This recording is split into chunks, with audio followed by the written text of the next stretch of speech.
আসসালামু আলাইকুম। আমি ডায়েটিশিয়ান সৈয়দা শিরিনা স্মৃতি, সিনিয়র ক্লিনিক্যাল ডায়েটিশিয়ান এবং নিউট্রিশনিস্ট, বিআরবি হসপিটালে প্রধান পুষ্টিবিদ হিসেবে কর্মরত আছি।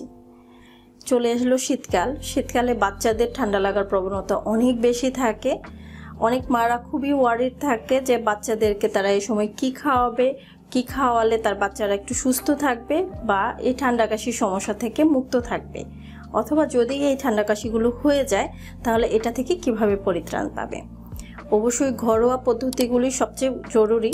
যদি বেশি সমস্যা থাকে অবশ্যই ডক্টরের শরণাপন্ন হবেন, কিন্তু ঘরোয়া এই টোটকাগুলো বা ঘরোয়া যে কাজগুলো আপনারা করতে পারেন সেটার মধ্যে প্রথম হলো বাচ্চাকে অবশ্যই গরম রাখার চেষ্টা করবেন।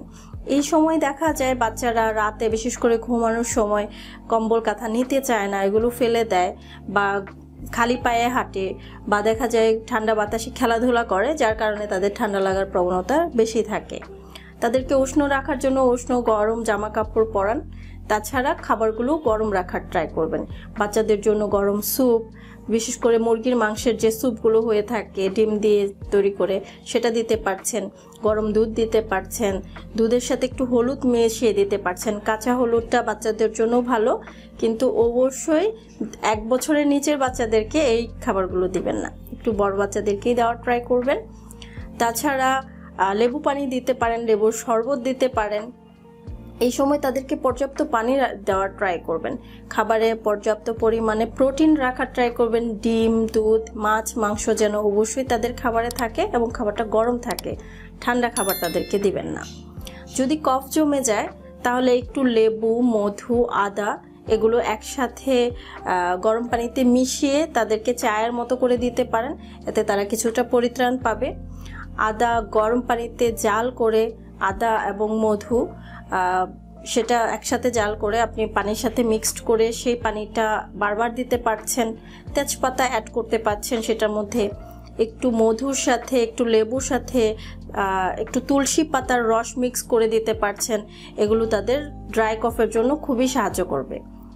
তাছাড়া তাদের খাবারে পর্যাপ্ত পরিমাণে শাকসবজি এবং ফলমূল রাখার ট্রাই করবেন। ফলের মধ্যে ভিটামিন সি আমাদের রোগ প্রতিরোধ ক্ষমতা যেমন বাড়ায়, ভিটামিন সি জাতীয় খাবার বা ভিটামিন সি জাতীয় যে ফলগুলো পাওয়া যায় শীত মৌসুমে অবশ্যই খুব ভালো পরিমাণে পাওয়া যায়, এগুলো তাদের খাবারে ইনক্লুড করার চেষ্টা করবেন। বাচ্চারা সহজে অনেক সময় দেখা যায় যে টক ফলগুলো খেতে চায় না। যদি এমন হয় তাহলে তাদের ক্ষেত্রে আমলকি হতে পারে বেস্ট। আমলকি গুঁড়া করে বা আমলকি চূর্ণ করে এটা রস আপনি একটু পানির সাথে মিক্সড করে হলেও খাওয়াতে পারেন। লেবু পানি এক্ষেত্রে খুবই ভালো, হালকা গরম হওয়াটা ভালো। মধু এক্ষেত্রে খুবই ভালো কাজ করে, মধুটা অবশ্যই রাখবেন।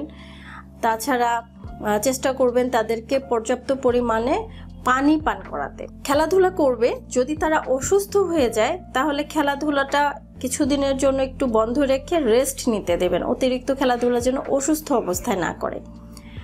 আর চেষ্টা করবেন যদি 1 বছরের নিচে বাচ্চারা অসুস্থ হয়ে থাকে সেক্ষেত্রে 1 অথবা 2 চা চামচ পানির মধ্যে, হালকা গরম পানির মধ্যে 1 টুকরা লেবুর রস, অর্থাৎ 1 চা চামচের মতো যেন রস হয়, সেই রস সাথে একটু 1 চা চামচ মধু মিক্স করে তাদেরকে খাইয়ে দিতে এটা খুবই ভালো কাজ করে।